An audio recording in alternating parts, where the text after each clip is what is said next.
বাবা মা কেঁদে কেঁদে বলেছিলেন পড়াশোনা কর, না হলে শেষ। আমি হেসে উড়িয়ে দিয়ে বলেছিলাম, তোমরা কিছু বোঝো না, আমার চিন্তা আমাকে করতে দাও।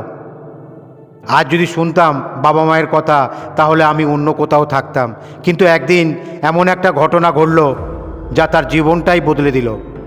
এক ছিল গ্রাম, সেই গ্রাম ছিল এক বুদ্ধিমান কিন্তু জেদি ছেলে, তার নাম রতন। সে ভাবত তার বাবা মা কিছুই বোঝে না, আমি সব জানি। কিন্তু তার বাবা মা একটা কথায় যার জীবনটাই বদলে দিল। সেই গ্রামের নাম ছিল বটতলা। ছোট গ্রাম, চারিদিকে সবুজ মাঠ, পাখির ডাক আর সন্ধ্যায় মন্দিরের আরতি। রতন পড়াশোনায় ভালো ছিল, কিন্তু তার একটা বড় সমস্যা ছিল, সে তার বাবা মার কথা শুনতো না।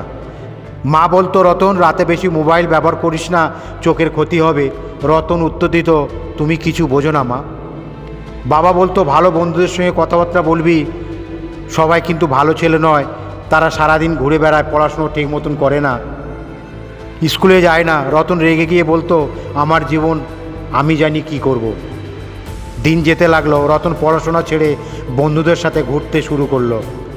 স্কুলে যেত না, বাড়িতে মিথ্যে কথা বলতো, এসবই তার অভ্যাস হয়ে গেল। একদিন তার পরীক্ষার ফল বেরোলো, সে ফেল করলো। মা চুপচাপ কাঁদছিল, বাবা কিছু বলেন না, শুধু মাথা নিচু করে বসে রইলেন।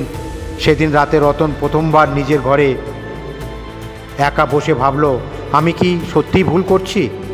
কিন্তু জেদ তখনই পুরো ভাঙেনি। কয়েকদিন পরে সেই বন্ধুরাই তাকে বিপদে ফেলল।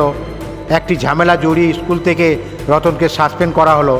মা বলল, ভুল করলে শাস্তি হয়, কিন্তু সন্তান ভুল করলে বাবা মা তাকে ছেড়ে দেয় না।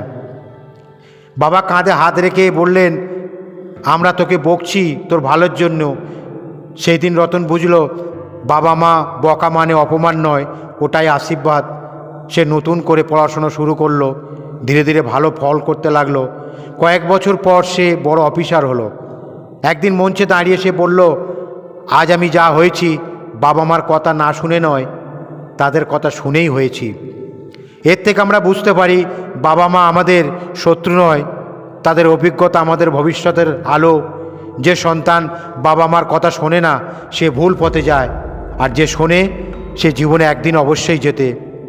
বন্ধুরা, ভিডিওটা যদি ভালো লাগে লাইক, শেয়ার, সাবস্ক্রাইব করুন। দেখা হবে পরের ভিডিওতে। So thank you so much and God bless you.